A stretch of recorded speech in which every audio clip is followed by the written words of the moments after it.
And that is picked off. How dangerous. What's on the return? Cuts to the outside. And he's taken down with 2 seconds remaining. This is the Coach's Smoke Barbecue Baylor postgame show on Sikkim 365 Radio. Offset with Smith in the backfield on 2nd and goal. And instead, they come around with the tight end. Ben Sims takes it in. The Baylor postgame show is also presented by the Nitchie Group.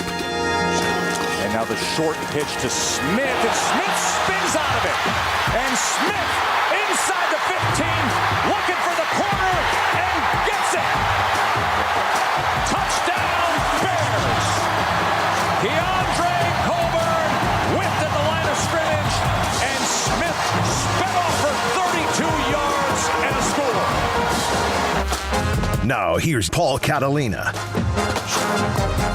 Welcome in to this 365 Sports postgame show.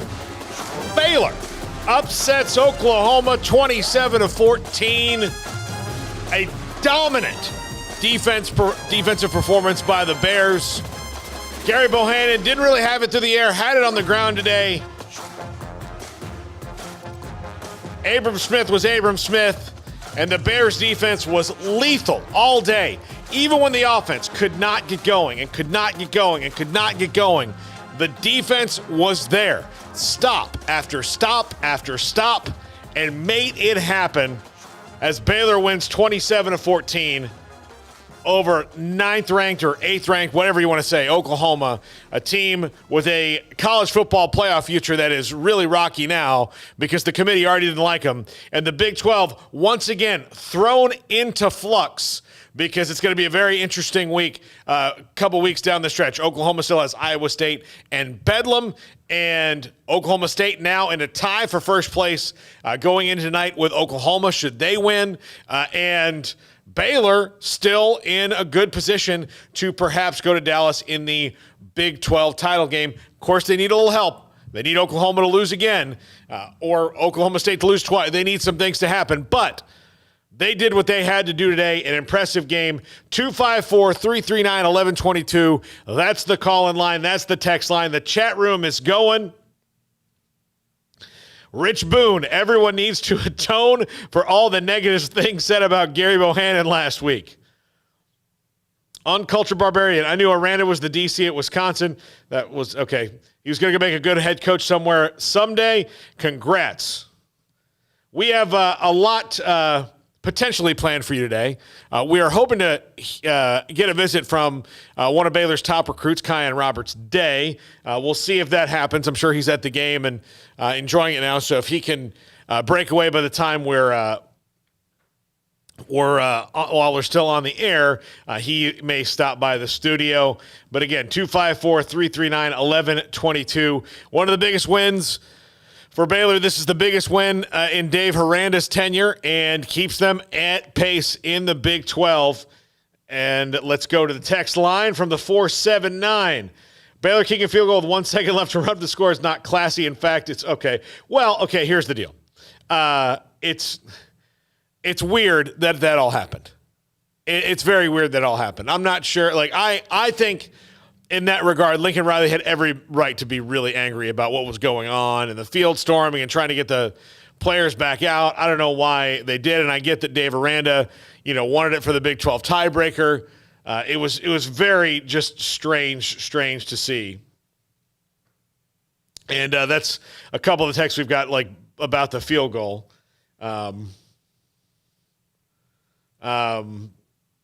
No reason, just shove it in their face. I don't think it was really that. From the 843, Bobby from Myrtle Beach, congrats from Matt Neer fans who to the Bears for a big win. So I don't know if it was Armstrong. Did you find that? I'm curious on your opinion. Did you find that a lack of class? Not at all. I didn't think so. I think it was weird.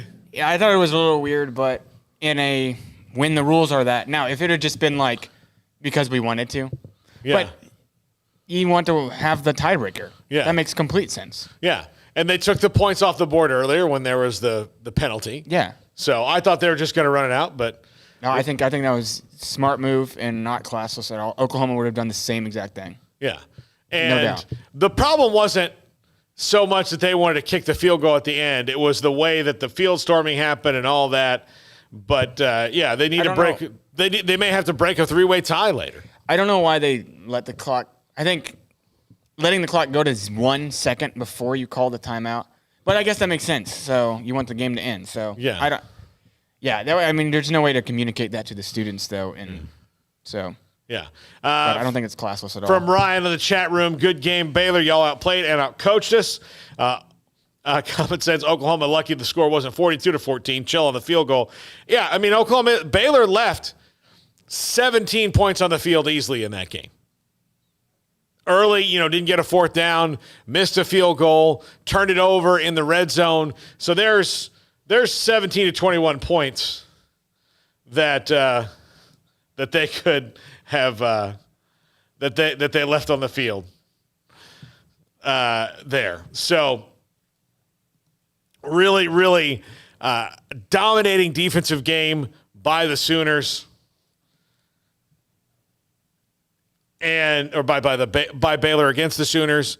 Oklahoma had nothing, no matter which quarterback was in. Caleb Williams had his worst game. Spencer Rattler didn't give them any life at all at the end of the game. And let's go to the calls at 254-339-1122. Mike, this is my good buddy Jermaine. Jermaine, you are on the Bet US call. What's going on, buddy? What's going on?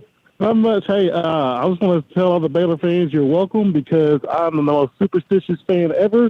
So I did not watch the game at all until the very, very end because the last time I watched Baylor beating Oklahoma at home was a few years back. Night game, big ABC game. They were up big at halftime. I turned the game on, and Baylor ended up losing.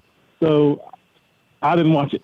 But congrats to the Bears on the great win tonight. Yeah. Well, Jermaine, look, you know what? Here's the thing. I subscribe to the Bull Durham rule. If you think you're winning because of something superstitious, then you are. So. Yeah, so that's what I did. I told my wife, I said, oh, Baylor's winning. That means I can't turn it on. I'll just watch ESPN, the app, and just see what happens. Yeah. Well, hey. Well, you made a good choice, although you missed a really, really good game, Jermaine. Thanks for your call, buddy. The highlights Yeah. All right. Yeah. Thanks for your call, buddy. Hope to see you soon. That's Jermaine. Good dude, Jermaine. High school drama teacher, by the way. Really? Yes. Yeah. Does a great job with that at Mejia High School, home of the Black Cats, of which, again, I like to often remind people that I was once the voice of the Black Cats. It's one of the top things on my resume early on. 254-339-1122. Let's check the text again. No Baylor Bigfoot. You can't call in. You can text, but you can't call in. Let's see. Yeah, a lot of the stuff about the field goal. I mean, there's a lot of negativity about that field goal. And I get it. It's weird. Let's see. Carl Adams, glad to see OU and UT both limping into the SEC. All right, let's load up the phones again. Let's see if we got a call coming from Winston-Salem, North Carolina. So we'll get a call here in a second. And, again, I think Gary Bohannon, they lost the game because, I mean, not directly because of Gary Bohannon, but their shot to win at the end of the game last week was dashed by a really bad pick that he threw. And he was not hot throwing the ball today, but in the second half, running the ball changed the game, and that's why Baylor was able to do what they did in the second half against Oklahoma offensively. Let's see. Let's go to Winston-Salem. I believe this is John in North Carolina. That's right. Yeah, John, go ahead. Right. Thanks.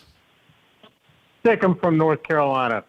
I can't help but remember all those many years where we had to watch Baylor get their hind end handed to them because Oklahoma came all over Kevin Steele mercilessly. And now they're whining about a field goal at the end of the game. Give me a break.